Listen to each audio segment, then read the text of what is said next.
I'm here at Lake Champlain where I just finished second in the EverStart tournament, fishing this bait right here. It's called an Arashi 3, made by Storm. I call it the linebacker at Crankbaits. It's a tough little sucker. It's got a circuit board lip. It's self-tuning, something you definitely need to check out.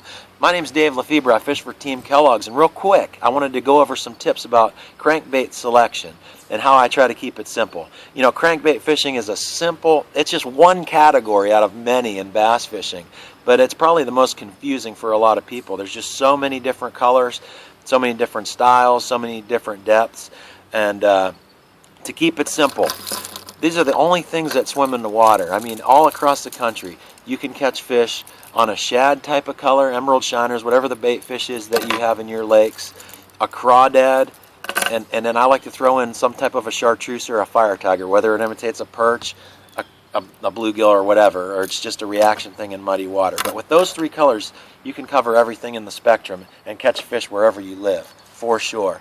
The other thing that makes crankbait fishing a little confusing is there's so many different depth range you can cover. This one is made by Rapala. It's called a Fat 1.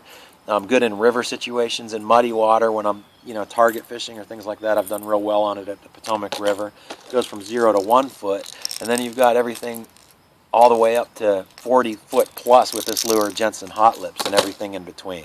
So there's where it gets a little tricky sometimes.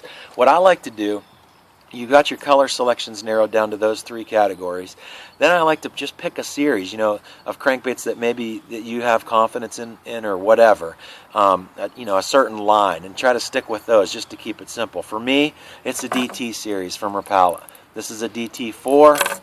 This is a DT6. I've got 10s, 14s, 16s, and this is a box of, just 20s and 16s right here. Again, in the three major colors, your chartreuses, shads, and crawdads. So that's called keeping it simple. Other than that, you want to stick with the trends. You want to follow the new stuff that's coming out. Like, for instance, the scatter wrap, just came out this spring. Just an incredible bait. You want to capitalize on those things when they come out. Help you catch more fish before they become old news. There's a lot of things like that happen each year, and with social media the way it is, you can follow that and be on top of it. I like to keep a box full of treble hooks in my boat at all times. I like the short shank round bends. That's what Rapala baits come with, but when they get dull from banging into rocks and stuff like that, I want to have these things in my boat so I can change them. Good cranking line. This is what I use, Suffix Invisalign fluorocarbon with the shallower baits. Sometimes, when I'm target fishing and things like that, when I'm around barnacles or zebra mussels, I'll go up to 20-pound test.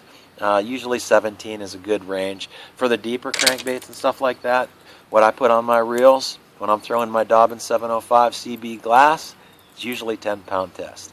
I go down to 8 sometimes and up to 12 sometimes, but a good starting line is 10. And my number one advice for crankbait fishing is to get out there and do it. Take 2 rods with you. Do what I do. Take the split ring off. Tie a little tiny little snap on your line. Go out there with 2 rods and a whole bunch of crankbaits. Leave the jigs and spinner baits at home and force yourself to do it. And that's the key by far. Get out there with the crankbaits and make them work for you. I think you'll be pleasantly surprised. Good luck with your crankbait fishing, and I hope to see you on the water someday soon.